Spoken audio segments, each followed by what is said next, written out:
In your witness statement, perhaps we can go to page 207 of your witness statement, paragraph 642. You describe, if you like, your general experience of providing science advice to decision makers. And picking it up about 4 or 5 lines down, you say, I'm not in doubt that the CMO, that's of course Professor Whitty, and you gave advice from SAGE repeatedly, and that it, together with the uncertainties, was usually understood by decision makers. However, it was often necessary to explain scientific concepts on many occasions. You say it's entirely appropriate for decision makers to challenge advice and so on. Then in the next paragraph you say you were asked a number of questions about whether the science advice that you provided to the Prime Minister and core decision makers was understood. You make the point that others will be better placed to answer that question, and of course we can ask the Prime Minister and others. But you say again that you took care to explain these concepts in a way that was comprehensible, which was appropriate. And a couple of sentences on, some points had to be explained repeatedly, and some areas proved more difficult to get across than others. And just flicking onto the next page, you make the point that some concepts were particularly challenging. For example, absolute and relative risks in relation to comorbidities. I just want to take you, Sir Patrick, to a few entries in your notes which touch on this subject and try and get a feel for whether that is a general position and whether those reflections apply particularly to the Prime Minister, or whether in fact the position was more marked with him. You say, late afternoon meeting with the PM on schools. My God, this is complicated. Models will not provide the answer. PM is clearly bamboozled. Page 53, please.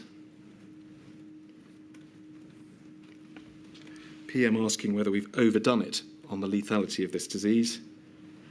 He swings between optimism and pessimism, and then this. PM still confused on different types of test. He holds it in his head for a session, and then it goes. Page 93, please. Watching PM get his head round stats is awful. He finds relative and absolute risk almost impossible to understand. Page 124.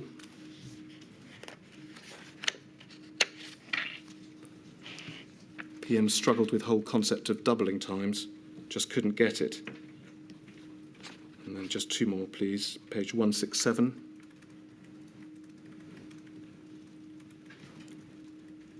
This is from later in the year, September.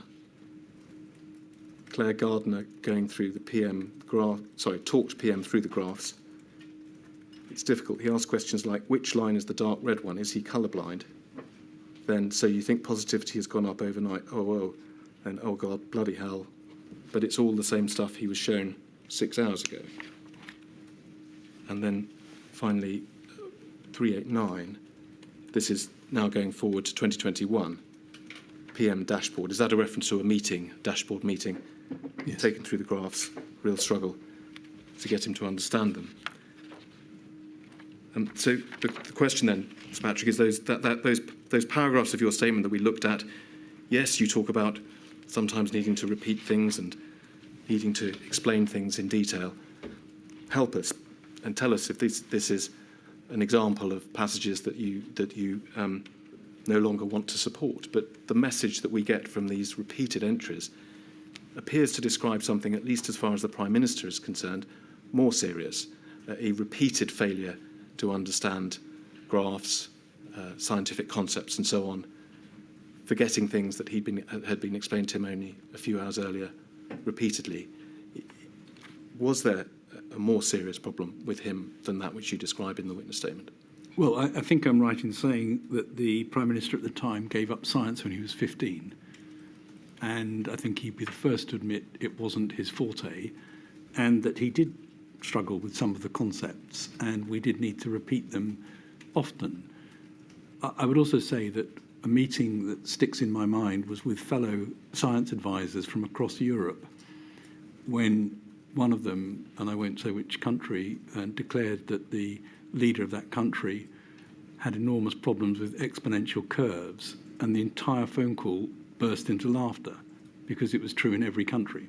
So I do not think that there was necessarily a unique inability to grasp some of these concepts with the Prime Minister at the time, but it was hard work sometimes to try and make sure that he had understood what a particular graph or piece of data was saying.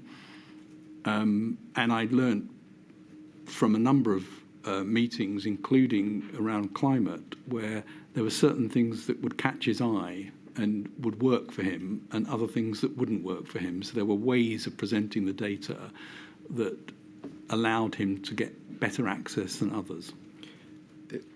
Mr. Johnson, it hardly needs saying, was the man who was making decisions that had incredibly broad impacts on the whole country. And it was critical, was it not, that he did understand the advice that he was being given? Yes.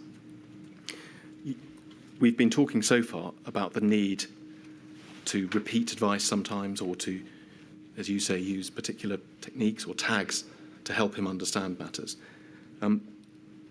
Was it ever the case that you had the impression that despite repeating things or despite explaining things in a particular way, he actually had completely misunderstood some of the advice that you'd given him?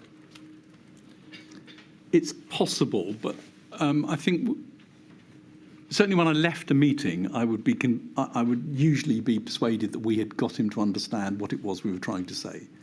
But as one of the extracts showed that you put up there, that 6 hours later he might not have remembered what was in that presentation. So I can't be sure that he kept it in his mind all the time as he was going into whatever the subsequent meetings were that designed policy. I would also say that I think, and I don't know, you obviously have to ask him, but I think he does have a technique of almost deliberately going to sort of a misunderstanding just to check that somebody isn't in a different position, and that was something he would use from time to time. But I think there was a problem in scientific understanding, and it's not unusual amongst leaders in Western democracies.